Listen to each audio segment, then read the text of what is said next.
out of fear of loss of jobs and livelihoods, due to reckless decisions and actions by a short-sighted and uncaring government that entered into such shameful deals as the obscure Adani tenders. There are such fears in the Airports Authority and among members of the now defunct National Health Insurance Fund, NHIF.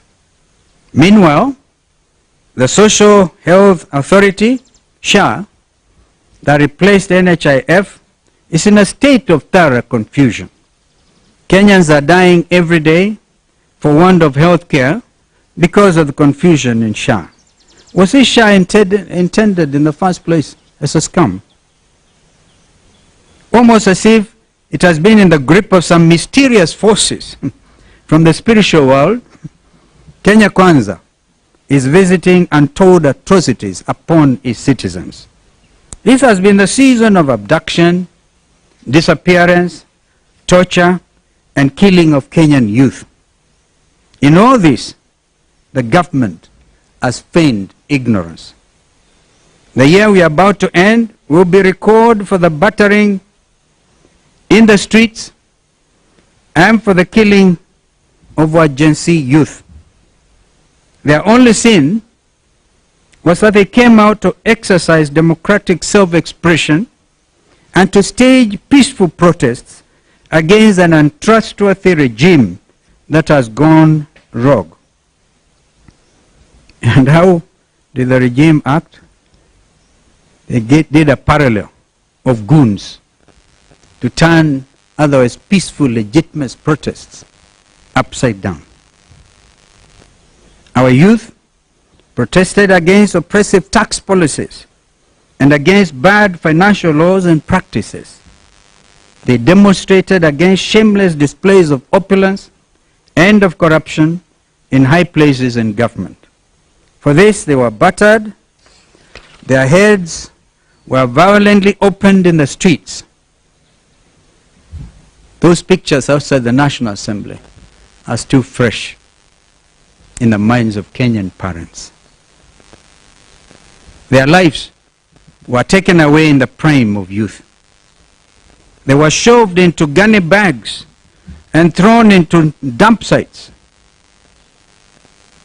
like bad rubbish. What government does this anywhere in the world in the 21st century? I recall when we had to go and join the people of Embakasi South and witness that terrible, terrible sight. If there was a responsible government, by now they would have sent the Army, National Youth Service to clean up that mess. But do they care? This regime is determined to reverse the democratic gains that Kenyans have made over the years. It has captured the legislature and reduced it to a cheap rubber stamp for the executive. And today, it is busy stalking the judiciary with the same intents. We hail Kenyan youth for standing up to this oppressive and corrupt regime. We assure them that they are not alone. They are our children. Their welfare is of the greatest import to all of us. We shall not look on as their future is stolen from them by an uncaring regime. We are going to fight for you and with you, especially in the new year.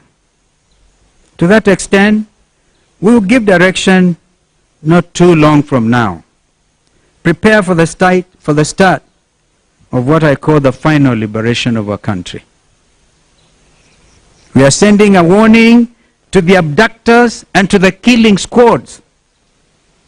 The writing is on the wall. Your days are truly numbered.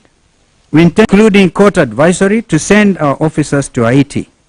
This kind of impunity is hugely reprehensible. We cannot allow our country to become a rogue state,